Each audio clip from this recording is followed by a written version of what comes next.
It takes a lot of strength to master the monkey bars, but strength is one of the qualities Shelby Rains has in spades. About to start grade 4 at Red Deer's Joseph Welsh School, Shelby has already dealt with enough adversity to last a lifetime. Shelby's been battling NF1 since she was 4 years old. NF1 is neurofibromatosis, and it's a type of cancer, which is a tumor disease where tumors like to develop on nerve endings throughout the body, but more typically in the brain and on optic nerves and whatnot. In a flash, the Rains family went from choosing new outfits for kindergarten to choosing a treatment plan they hoped would save Shelby's life. They gave us 3 options, and one was surgery, where they would totally cut the optic nerves, and that would have been the end of vision. Radiation, where it would have affected her cognitive learning abilities. Or chemotherapy, low dose over a long term to try and stagnate that growth or even stop it completely. Unwilling to choose either blindness or to affect Shelby's ability to learn, chemotherapy turned out to be Vicky's only viable choice. We had her first treatment on her 5th birthday. She had her first chemo treatment.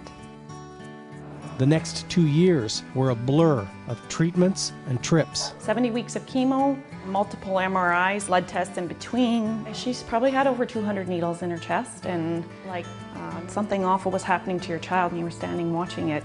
It was kind of frightening at first because all of these needles were going into me, and I just got really used to it. All of a sudden, a cure becomes your world, and you realize that all of these functions that are going on, raising money for, our experience with kids with cancer, make all the difference. Through her battle with cancer, Shelby and her sister have attended parties and summer camps supported by donors, which provided islands of carefree happiness in the midst of this life and death struggle. I went there for 2 years now, and it's really fun. Sometimes you wonder, why do they do that? Like, why do they pay exorbitant amounts of money to go in a golf tournament and keep giving throughout the day so kindly of their heart for children they may never see and they may never know, and they don't even know what the impact is? It gives you some faith back in people. After 70 chemotherapy treatments, good news, Shelby's tumors had stopped growing. They told me and my mom, and I kind of wanted to go a bit crazy. I was just really happy, and I remember the party, and I just was really happy. And if there is regrowth after this many chemo treatments, it's 8 to 10 years before it happens again. In the event that they start to regrow, we do it again.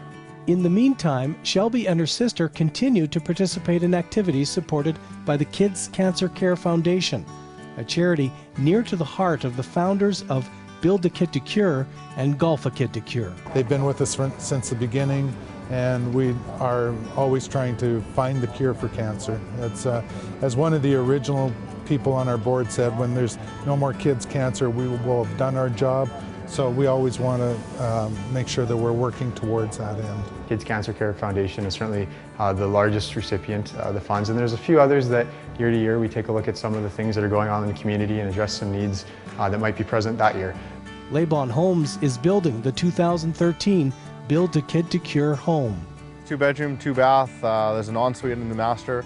So 1,000 square feet finished on the main and undeveloped in the basement. It's one of our plans that's moved really well for us, and it sells right in that early 300,000. So really affordable for somebody to jump into the market or looking to get out of the rentals and into something that they can own for themselves. We want everyone to walk through the house at the end and be really proud of what they've done and what they've been able to contribute, because it's a huge part of what we do, and we certainly couldn't do it without them. Laban Homes is on the sign, but it certainly takes a whole lot of people to make it come together. Like I said, the generosity that we get from our trades and suppliers is really overwhelming. They come to us and say, what can we do to help? And what can we do? What can we add? What do you need? Is there anything we can help with? I get to see the kids that it's touching. I'm at some of these events where there are kids there and they have a nurse with them, and they have, some of them are palliative care, and this is their last Christmas party, and it's put on by donations. Thank goodness that this group of people that are both golfing and building and organizing are giving of themselves and their money. Thank you. I'm all cured right now. we make the most of everything, and we just have to accept that that's the way we were dealt in life. She put things into perspective for me in so many areas of life. You just have to keep looking forward.